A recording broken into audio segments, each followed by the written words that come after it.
Welcome to a special episode of First Liberty Live.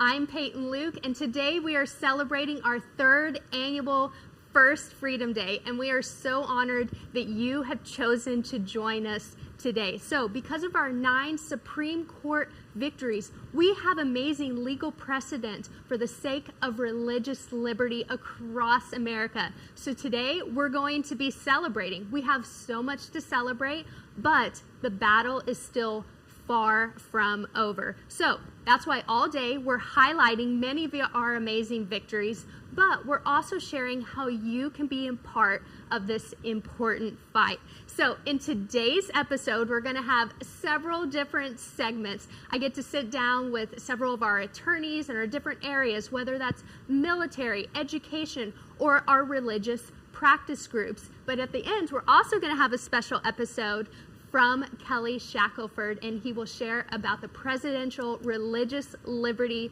Commission. But today, and without further ado, with me right now is Keisha Russell, who is senior counsel, and she's also involved with multiple of our education and workplace cases. So Keisha, welcome to First Liberty Live. Always a pleasure to be here, Peyton. Yes, it's always exciting, especially on First Freedom Day. I mean, look at this amazing balloon arch. Yeah. Always have to point that out. It's every gorgeous. year. I know, our interns created it. It's always awesome. So it's a good way to start the episode, It you know. is. So, Keisha, what are some of our significant wins that we've had in the workplace or in education? Well, obviously, most people know about our Coach Kennedy case, but I don't want people to forget about our Groff case, which we won not too long ago and won 9-0, which requires employers to accommodate their religious employees.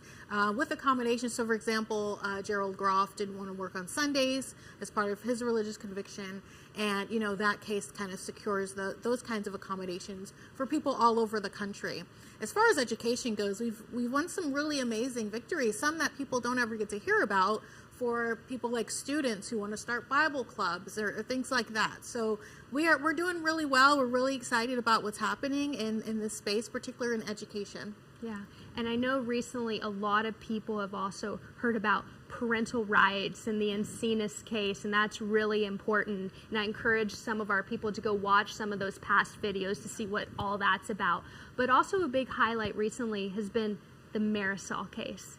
So share a little bit with our audience about the Marisol case if this is their first time hearing about it. Yeah, so Marisol Castro is a veteran teacher in Connecticut, and she's been teaching for over 30 years. And she's also Catholic, and she keeps a crucifix by her desk in her personal work area. And she was told by her school district she can't keep that crucifix there. So she was placed on administrative leave and basically punished for her religious convictions just for having a crucifix by her desk. So we had to file suit. We tried to work it out with the school district. It didn't work, and so we're in federal court right now trying to fight for Marisol's right to keep that crucifix by her desk and still be in the classroom with students. So right now she's being prevented from being in the classroom and doing the work that she loves just because she's a Catholic. Yeah, earlier you mentioned our Kennedy case, and that was one of our landmark Supreme Court victories, but it restored the ability for public school teachers, public, not just private, public school teachers and employees to freely express their faith. So how does the Kennedy case and decision impact Marisol's case? Yeah, that's a great question. So one of the things that the school district in Marisol's case says is that because the students can see the crucifix, that is a big deal, and that's an Establishment Clause violation. But we know that's not true, and the reason we know that is because in the Coach Kennedy case, that was one of the arguments of that school district, that because students could see him praying, that was a problem. And so we know that that argument isn't going to hold water here. And we also know that the Free Speech Clause requires the school district to treat Marisol Castro's crucifix the way they treat all the other teachers' private fixtures at their desks, their calendars, their family photos, their little baby Yodas, their New England Patriots memorabilia, whatever it is. The school district is required to treat her crucifix the way they treat everyone else's stuff. And so, and you know, that's very similar with what happened in Coach Kennedy as well, because as he's praying, everyone else is allowed to talk and do, speak to their families, call someone, whatever it is. And just like they're allowed to do that, Coach Kennedy is allowed to pray and speak to his God. Yeah, I always find it so interesting that Marisol got in trouble about her crucifix, except other teachers are able to decorate their areas for their personality, like you were mentioning Yoda and Wonder Woman and New England Patriots. So it's so interesting with her case and what they decided to really focus in on to get her in trouble. But it's so encouraging that the Kennedy case can be used to help other teachers, just like Marisol. So Keisha, thank you so much for joining us today. It's always a pleasure. We're so grateful to have you on our team. Thank you for having me. It's always a pleasure to be with you, Peyton. Of course. So Keisha shared a little bit about Marisol's case, but now I want you to hear the story directly from Marisol herself.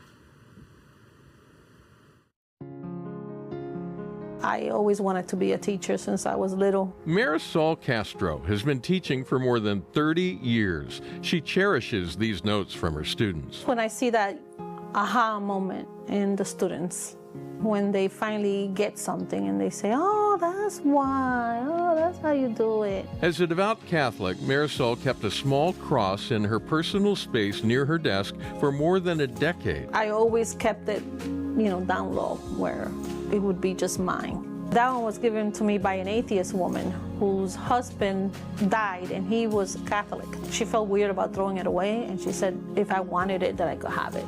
And I said, of course I want it. It's beautiful. It's an antique. When she's having a rough day as a teacher, she says it brings her peace and helps her keep life in perspective. But then she got a text. You're having a meeting because somebody complained about the cross. I need to cross down by the end of the day today. One meeting led to another. They said maybe she could keep it in a drawer, or how about under your desk? So she tried that. It was awful, but the only consolation that I had that night was knowing that it wasn't going to stay there. So I said, yes, Papa God, I let you down, because I call him Papa God.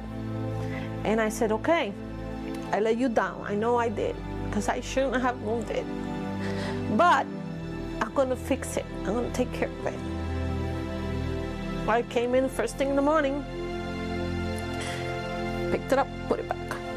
And after 30 years, that was her last day with her students. When I got into the office where they met me, they had it in a box, and they gave it to me, and they walked me out of the school like I'm a criminal with a box. This is about the freedom of teachers in the workplace and about their constitutional rights there. After Marisol stood up for her rights, the school district retaliated. Insubordination, suspension, reassignment to a cubicle in this building downtown. They released 20 pages of internal administrative notes to the news media in violation of state law. Well, it ought to be a slam dunk under Kennedy. The decision from a few years ago where the football coach was allowed to pray on the 50-yard line, the Supreme Court made clear there that visible private religious expression that students can see is just fine, and for the school there to say, oh, this violates the Establishment Clause was just flat wrong. The legal battle is ongoing, but Marisol has already won an important personal victory. Because I didn't take it down. And I'm not going to take it down.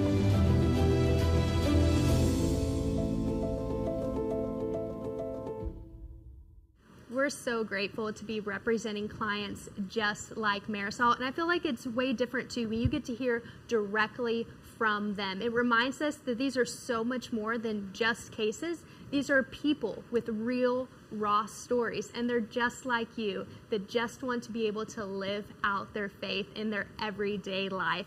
So speaking of real and raw stories, my next guest I know can definitely speak to that with many of his clients. So Jeremy Dice is senior counsel here at First Liberty, but he is also the chair of our religious institutions and education practice group. So hey, Jeremy. Well, thanks for having me. Of course, always happy to have you. So we just watched the story of Marisol, and I know that your team has been so incredibly busy. Sometimes I can't even keep up with everything your team's doing. So busy.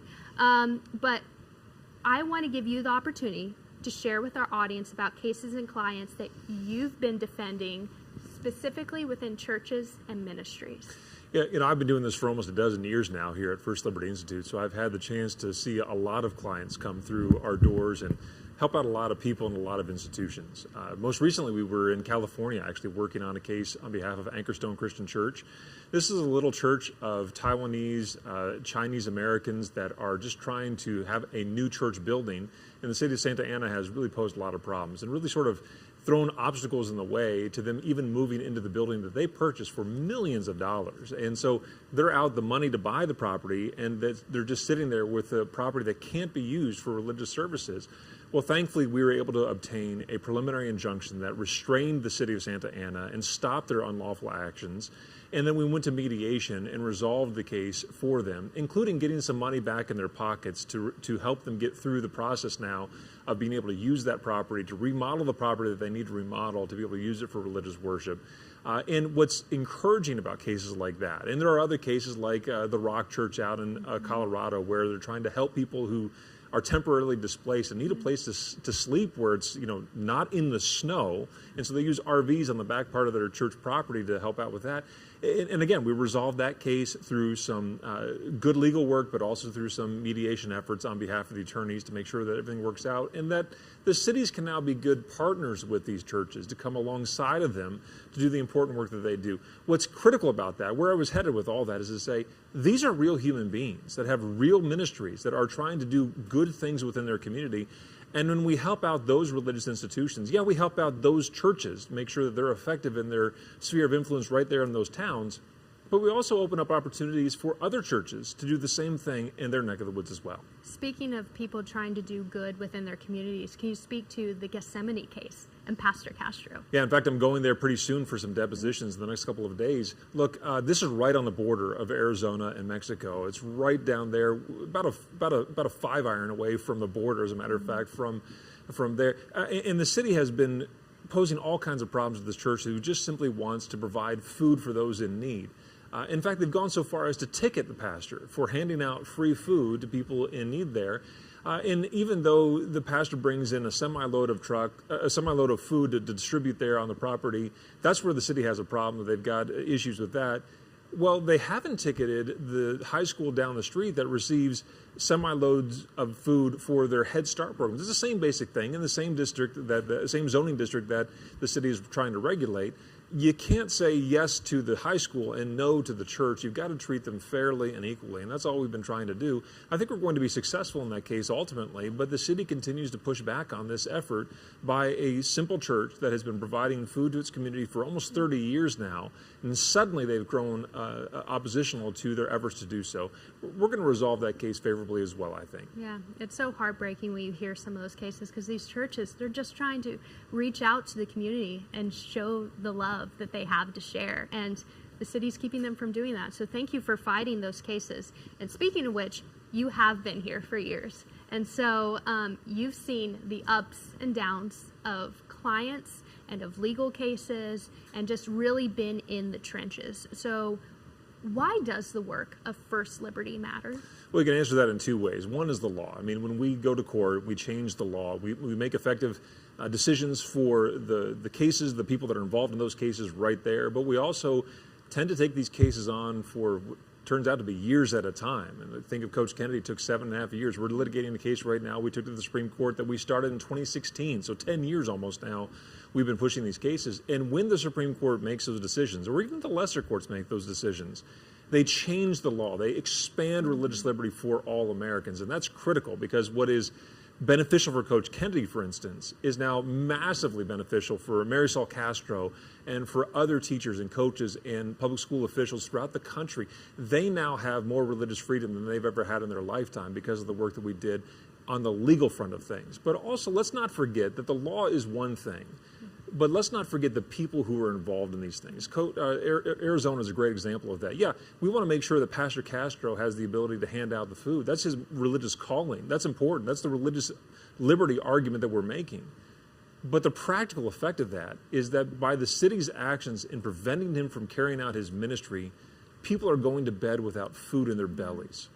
And so when the churches that we call upon in this country to do what the government cannot do are prevented from doing that, the burden rests not just simply on the government to fill that void. That's a problem in and of itself. But the practical effect of that is that kids and moms and dads are going to be hungry that night because the government has said no to the religious liberty of Gethsemane Baptist Church. And so the real practical effect upon the people is a massive impact about what we actually do day in and day out at First Liberty Institute. When a lot of people hear that we defend religious liberty, many assume that we only represent a couple religions, if that. So we get questions and accusations all the time on this. So as the chair of the Religious Institutions Practice Group, I want you to set the record straight. Which religions do we represent? Well, you don't have to go very far past our tagline to say that we defend religious liberty for all Americans. There you go. That's the official line, and that's true. Look, when we defend religious liberty for one faith group, we defend religious liberty for all of them. And now we could have discussions theologically and philosophically about which one is correct. That's not what First Liberty engages in. We want to make sure that all religious liberty is protected for all religious organizations. So, is the Baptist church on the corner entitled to more religious liberty than our synagogue we're defending in New York, where they're trying to take the property through eminent domain? I don't think so. I think when we defend the religious liberty of the Chabad of the beaches in Hawaii to make sure that they can use their home for religious purposes out there, for that synagogue, that religious group out there, we're also defending the right of people in your backyard to have their small group meeting from the local Presbyterian church within their homes as well. When we defend religious liberty for one faith group, we defend them for all of them. There's an old phrase that says the rising tide lifts all ships. That's the same thing going on here as well. When we defend religious liberty for all Americans, we mean what we say. We're going to defend religious liberty for everybody because that's the right thing to do. That's great. See, there's a reason I had to set you up for that answer and question because, again, we get that response and those questions all the time. So I love the work that we do, like you said, that we're able to support it for all the religions and religious liberty for all throughout America. So many of our audience members are familiar with the Dad's Place case. But in case you're new here, Jeremy, would you give us a brief overview of Dad's Place and what's been going on with Pastor Chris? Dad's Place is not like your typical church. It is in a cinder block building off the town square in Bryan, Ohio, the home of the Etch-a-Sketch and the Dum Dums Lollipops. And Dad's Place is trying to attract people who are sort of burned by church. They don't like to go to the typical white siding church with a steeple. Instead, they'd like to go to things that look a little bit more maybe like a bar or something like that. That's what Dad's Place is trying to do. Those who've been pushed to the margins of society, that's their target group that they're trying to show the love of Jesus to. And so they've opened their doors. They've just decided that they're going to keep their church open 24 hours a day, 7 days a week. And so they have typical Sunday morning services. They have Bible studies throughout the week. They've got a calendar that is incredibly filled with all kinds of religious activity. But by about 11 o'clock at night, they dim the lights in the building, and they started what they call their Rest and Refresh in the Lord ministry, which until about 7 or 8 o'clock in the morning involves the lights being turned down low. Things are sort of getting a little bit more quiet. Johnny Cash is going to come on the speakers of the church, and he's reading the Bible. And so he starts in Genesis 1 at about 11 o'clock, and he finishes up about 8 o'clock at the end of Revelation. And this is a time for people to come in and just simply rest. Some choose to sleep during that time. Others choose to come and play cards. Others will make a sandwich in the middle of the night or just hang out with their friends and have a place to have a conversation. But the city of Bryan has a problem with this. They don't like the fact that people sleep in that church, which leads to all kinds of jokes about whether or not you're able to sleep in church and regulate it, but let's avoid that for now. The point is that they've put the fire chief on this church and said, well, you're not up to code. You need to have hundreds of thousands of dollars worth of fire equipment put in there, sprinkler systems, fire suppression systems that are going to sink the church's financial ability to be able to comply with that. And more importantly, they're not requiring that of other places where people sleep overnight in Bryan, Ohio. What do I mean? Well, I mean things like the motels in Bryan, Ohio. They don't have to have sprinkler systems put into their hotel rooms, and yet people sleep there, and the fire chief doesn't cause any concerns. Apartment complexes in Bryan, Ohio are not required to have a fire suppression system installed. They can allow people to sleep in their apartments without that kind of safety equipment involved, but the fire chief does not penalize them, or in this case, where Chris Avell is concerned, the pastor, criminally prosecute him for failing to have those things in place. And then there are senior living facilities, people who are, by the reason of age, less able to get into places of safety if an emergency occurs inside the building. Well, they're not required to have a fire suppression system in those senior living facilities. And yet the fire chief has gone, and the city at their insistence has sent the fire chief to Dad's Place to penalize them both civilly and now criminally because they don't have a fire suppression system. And all we're simply saying is, hey, we want people to be safe at Dad's Place. That's the church's entire mission. In fact, the pastor will tell you that he shares a similar concern with the fire chief. He's got concerns about an everlasting fire. And so he is dedicated to make sure those people are not safe just here physically right now, but also eternally. And he views that eternal fire to be simply more dangerous than the physical one right now. We're just simply asking the city to treat them fairly with everybody else in town. And we're now locked in litigation, both civilly and criminally, trying to make sure that they have the religious liberty to do just that. Yeah, it feels like it's criminalizing compassion. That's one line we say around here when we hear the story of Dad's Place. And it's in the middle of Bryan, Ohio, and so many of the videos that our team has captured, it's like it's in the middle of winter. And it's very low temperatures, and people were stuck outside. They had no other place to go, no other place to sleep, and they were going to freeze outside, potentially die outside if they didn't have the shelter of Dad's Place. So Pastor Chris is just incredible, standing up and you protecting him and his religious rights. Here again comes the issue of the real people behind the issue of religious liberty. Yes, we want to make sure Dad's Place has the legal right to be treated the same way as everybody else, but the practical outworking of defending Dad's Place has been, thus far, and we hope into the future, to make sure people who have literally nowhere else to go, there is no other shelter for them to go to during the middle of winter when it is negative degrees outside.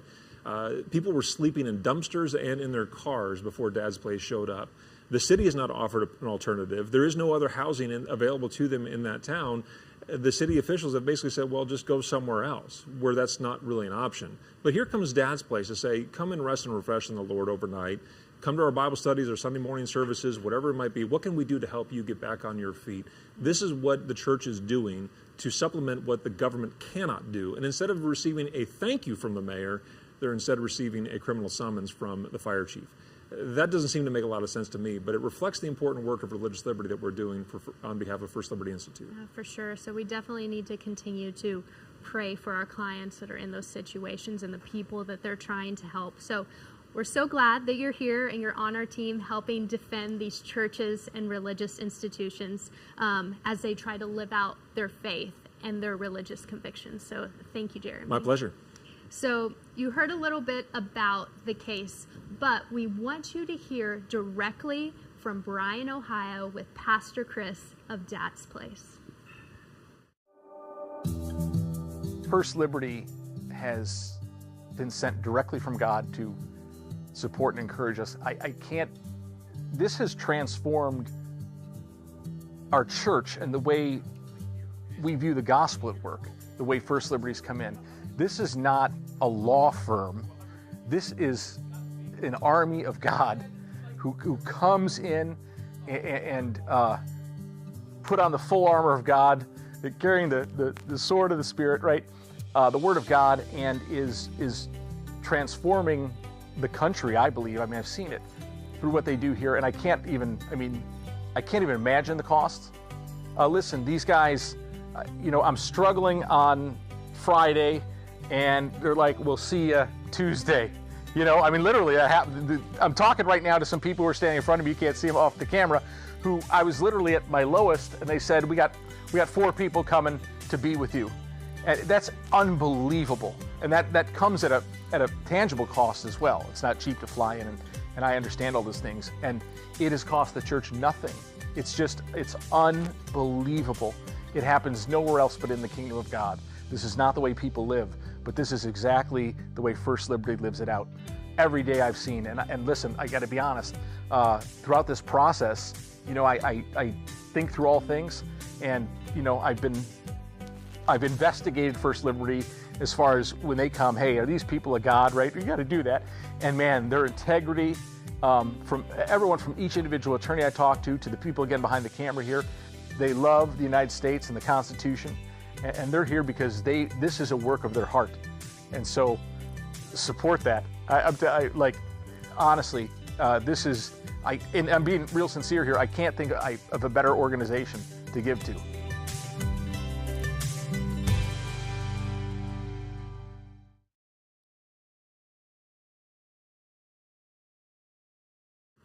We are so blessed to fight alongside clients just like Pastor Chris. So our third guest today is Erin Smith, and she is our associate counsel who works within our military practice group. Erin, thanks for joining us on First Freedom Day. Hey, thanks for having me. Of course. I'm grateful to be here. Always fun, always fun. So let's dive right into our military cases. What are some significant wins that we have had in the military in recent times? Yeah, I think it's a really exciting time to get to be in the military practice group.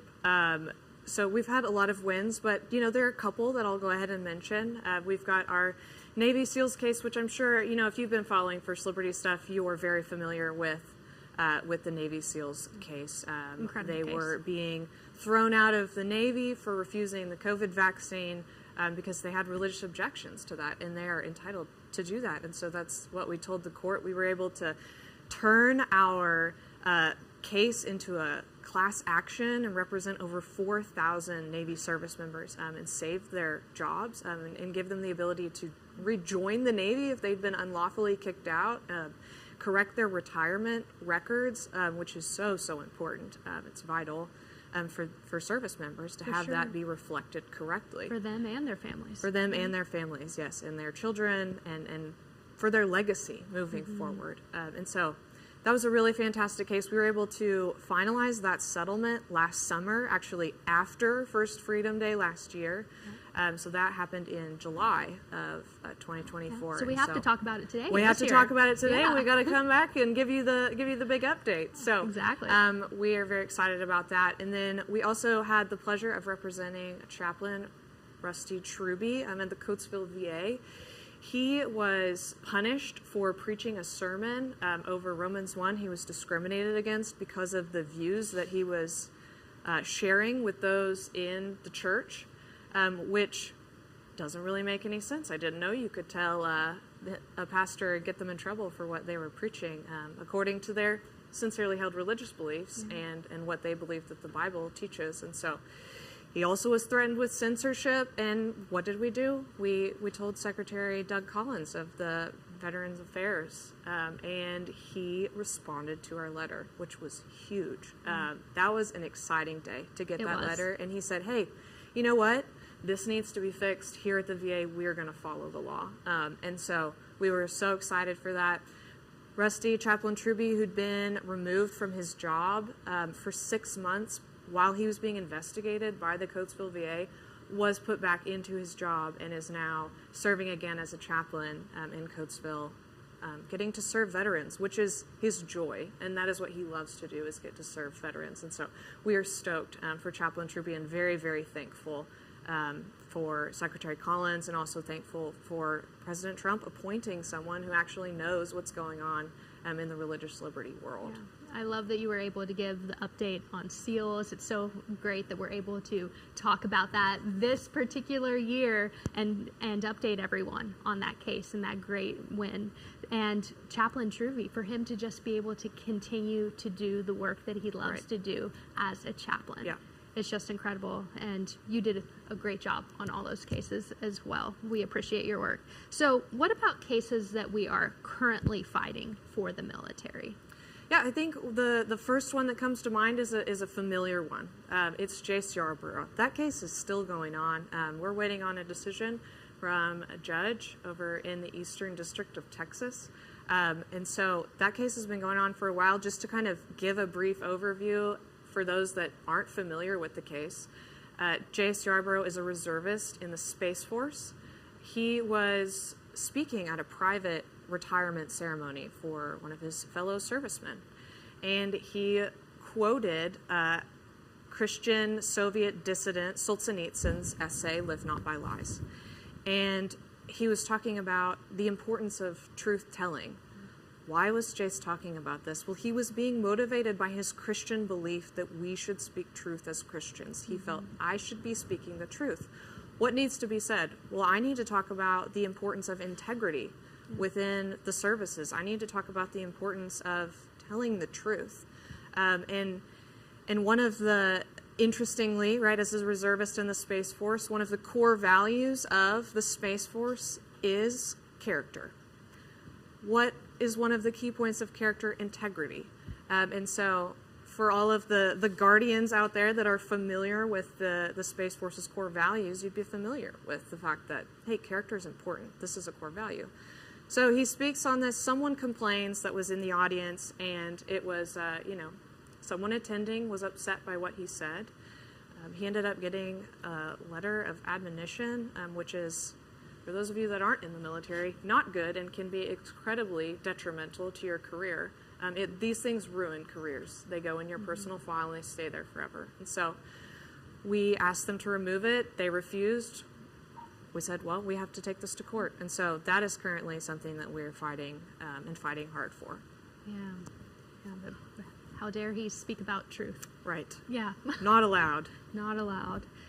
So for First Freedom Day, we're also celebrating how we're investing in the next generation. And later today, we'll have interviews with some of our interns, but you were a First Liberty intern.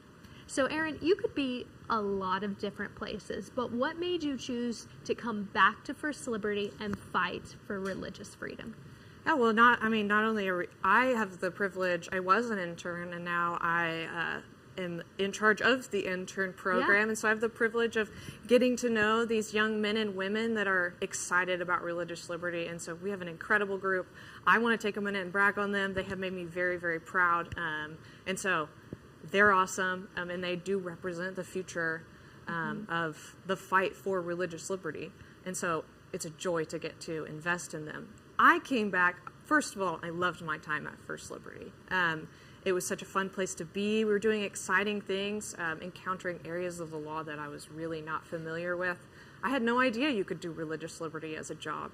But when I found out, I said, I've got to figure out a way to make this permanent. And so really, the main thing that drove me to work at First Liberty was I want to do something that matters. If I'm going to be spending all this time on the law, if I have the gift and ability to practice law, I want to use it for something that matters. And what matters more than making sure that people are free to exercise their religious liberty?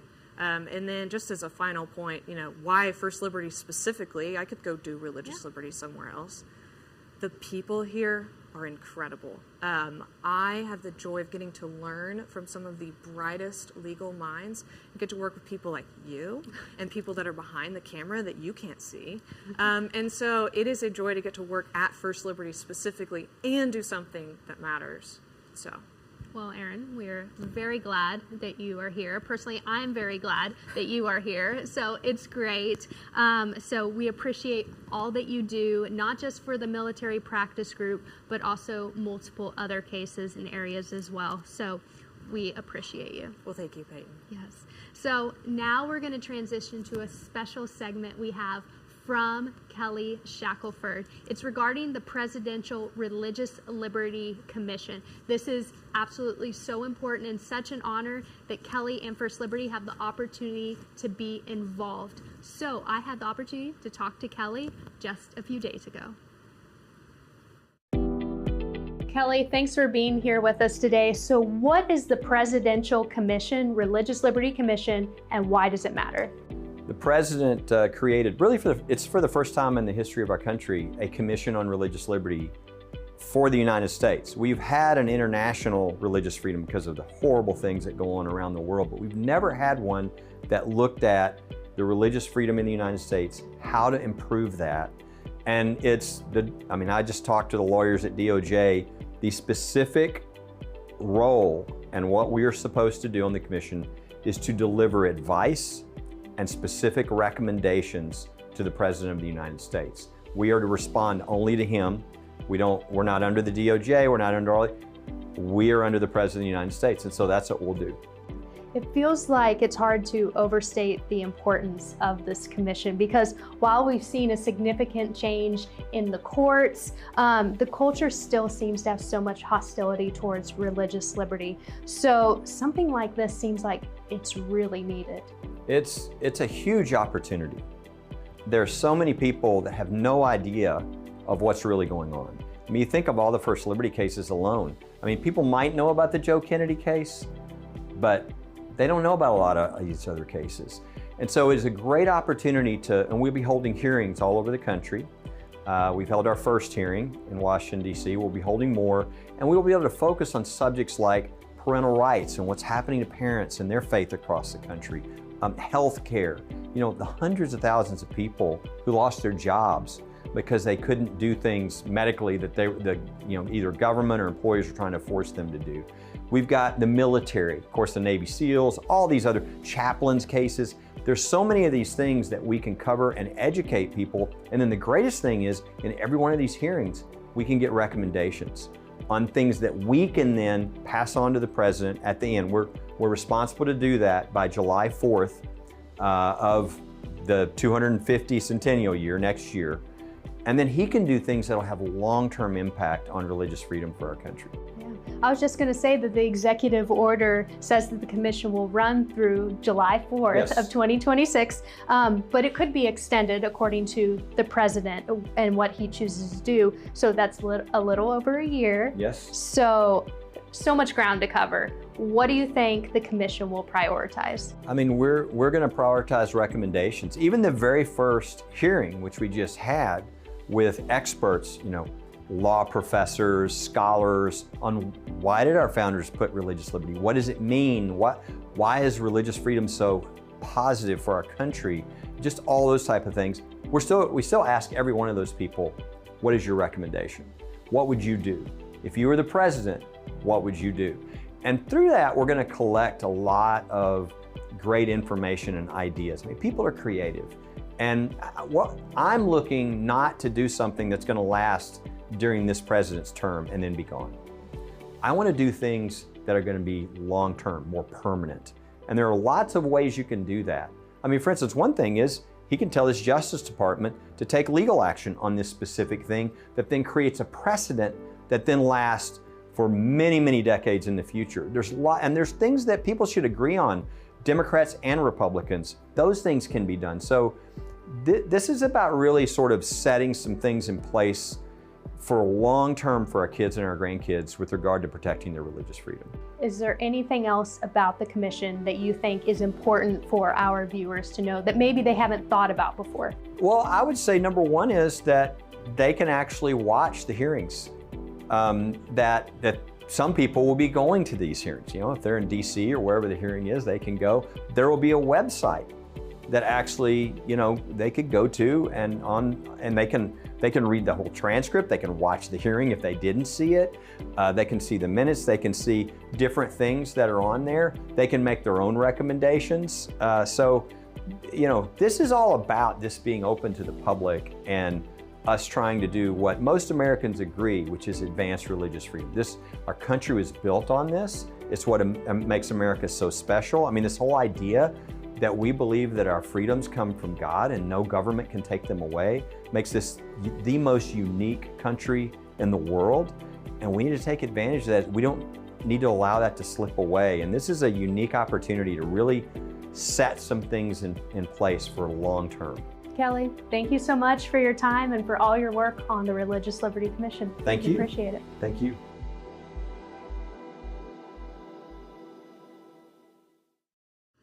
As Kelly mentioned, we are excited to see all that the commission will do, as well as the impact it will have on religious liberty in America. So if you would like to be part of that impact, today we have a generous $20,000 matching grant. So that means until midnight tonight, every dollar you give will be matched dollar for dollar up to $20,000. So you can make a difference in this fight for faith and be part of all those different cases that you heard Keisha and Jeremy and Aaron talk about in today's episodes. And our clients, they never receive a bill from us. That's something else that not everyone knows about First Liberty. Our clients never receive a bill from us. We cover all of that. So you can make a difference, and you can give by going to our website, firstliberty.org. You can look for the big red give button in the top right-hand corner.